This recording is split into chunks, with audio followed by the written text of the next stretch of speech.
Kelly Pavlik, and check out J. Calderon Boxing Talk.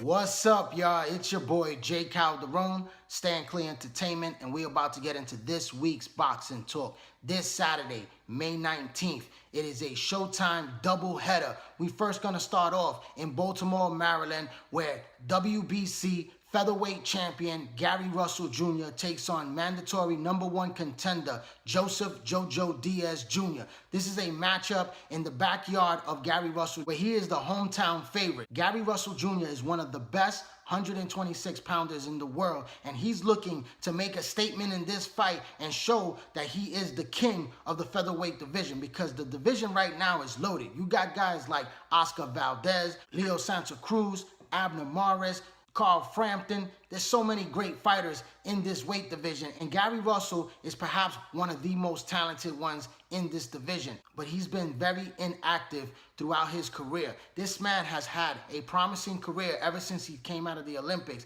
and he has tremendous hand speed. He has one of the most fastest hands in boxing today, and he has had the WBC featherweight title for quite some time, but he hasn't defended it often. He needs to be able to make a very huge impact in this fight right here against Joseph Diaz. Diaz is a solid young fighter that's coming up in the rankings. Golden Boy is putting a lot of stock into this young man because he is such a very good fighter. But is he ready for the big stage? This fight right here is going to prove that he belongs in the elite class, because Joseph Diaz is taking a very big step up. He hasn't faced anyone in the same caliber as a Gary Russell Jr. And it's going to be a difficult task for this young man. I'm telling you right now, this kid right here is a good, solid fighter, but I don't know if he could beat a guy like Russell. Like I said, Gary Russell has fast hand speed, he has very good boxing skills, and he's an excellent counterpuncher with good solid punching power as well. And he's going to have the hometown crowd behind him. Can Joseph Diaz try to outbox him,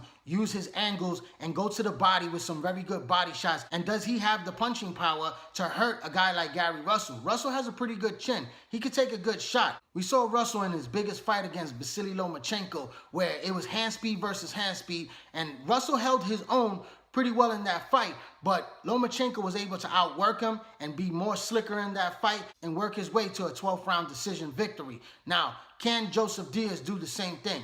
I'm really not sure about that. You know, I like Joseph Diaz a lot. I'm going to be pulling for this young man because I have liked him since he's turned pro, ever since he's came out of the Olympics. He has a bright future ahead of him. I don't know if this is a little bit too much, too early for him in his stage right now. I wish he would have fought a guy like Oscar Valdez, because that's a fight that I've been advocating for the last 2 years. I believe both of these guys are still a little green. Oscar Valdez has already proven his worth now as a world champion. He had a very tough fight against Scott Quigg, but it's a fight where I believe Joseph Diaz has a better chance beating a guy like Oscar Valdez for the WBO title than beating a guy like Gary Russell Jr. And it's going to take a lot of heart and determination by Joseph Diaz to really try to get in there on the inside and work that body and try to land some effective punches, landing some big shots to try to see if he could hurt Gary Russell and really try to make it into a tough dogfight, because that inactivity could be a factor in this fight in the long run if it's a tough, long 12-round fight. And Joseph Diaz, the younger man who has been more active in the boxing ring, if he could really get in there and try to outwork Gary Russell and making it an extremely tough fight,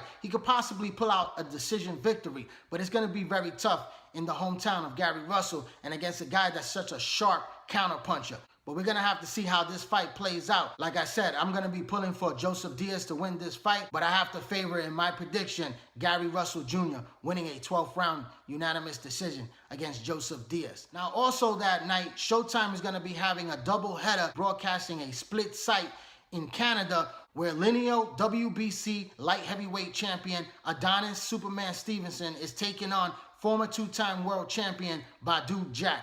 Now, this is a very good fight matchup. I can't wait for this fight. You know, I like both of these men. I've been a fan of Adonis Stevenson since day one, and Badou Jack I have grown to really like, because he's become one of the most improved fighters that I've seen in boxing today. He's come a long way since his knockout loss, and he has really built into a complete fighter. Now, Badou Jack moved up already to the 175-pound weight division, and he looked pretty good against a guy like Nate Cleverly, where he won a secondary WBA light heavyweight title. Now he's looking to become the king of the division, because Adonis Stevenson, whether you like him or hate him, This guy is the lineal champion of 175 pounds. He is the light heavyweight king. Guys like Sergey Kovalev might be the best in the division, but Adonis Stevenson, he's still the man that beat the man. But a lot of people do not give him a lot of respect because he hasn't fought tough competition throughout his reign. Ever since he beat Chad Dawson, he hasn't fought really challenging fights. He's fought guys that were basically easy pushovers where he was able to look really good against these guys, but he hasn't taken a serious risk.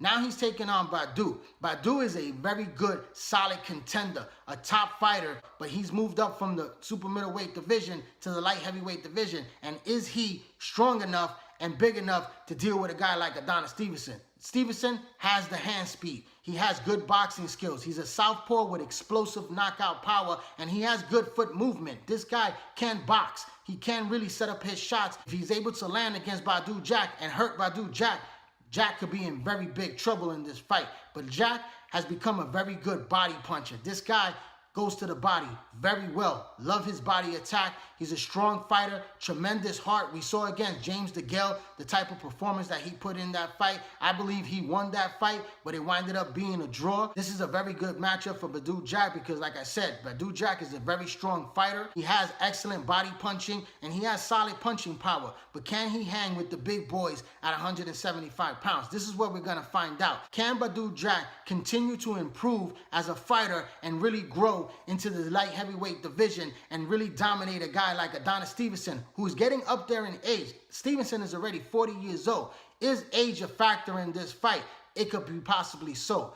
Adonis Stevenson hasn't been that active as well. Might become an old fighter overnight, and this might be the time for the younger fighter in Badou Jack to take over the light heavyweight division and prove himself at 175 pounds. We know that the boxing fans have been calling for Sergey Kovalev and Adonis Stevenson to fight. That's a fight that may never happen in boxing, but a guy like Badou Jack, who's down with the money team, could possibly take over this fight and win a 12th round decision victory, snatch that title, and fight a guy like Sergey Kovalev by the ending of this year. And there's a lot of guys in this division that are hot right now. You got guys like Alexander Voltic, Marcus Brown, light heavyweight champion Arthur Bedavine that's out there. So many fighters in this division, but Sergey Kovalev is looked to be the best of the division right now as the WBO champion, and he has a big fight coming up against Alvarez. So can Badou Jack pull out the victory? I'm 50-50 on this fight right here. I see Adonis Stevenson having a slight edge against the smaller Badou Jack. I think Stevenson has the punching power still. I still think he has very good hand speed and good boxing skills to overcome whatever Badou Jack has right now. But I'm looking for Badou Jack to really surprise people in this fight and perhaps pull out an upset in Canada, the backyard of Adonis Stevenson. But that's my final fight analysis and breakdown on the fights that are coming up this Saturday, May 19th on Showtime. So tune in. It's a doubleheader, a great night of boxing for boxing fans. I would like to thank everyone for tuning in to this channel right here, J. Calderon Boxing Talk. Please hit that little red subscribe button. Put your email information in so you get all my notifications once I drop a new video. Also hit that like button, that share button, make a comment, and follow me on Instagram and on Twitter, and join the Facebook boxing group page, all under the same name, J. Calderon Boxing Talk. I'm J. Calderon, Stand Clear Entertainment. Thanks for your support, keep watching, and please subscribe.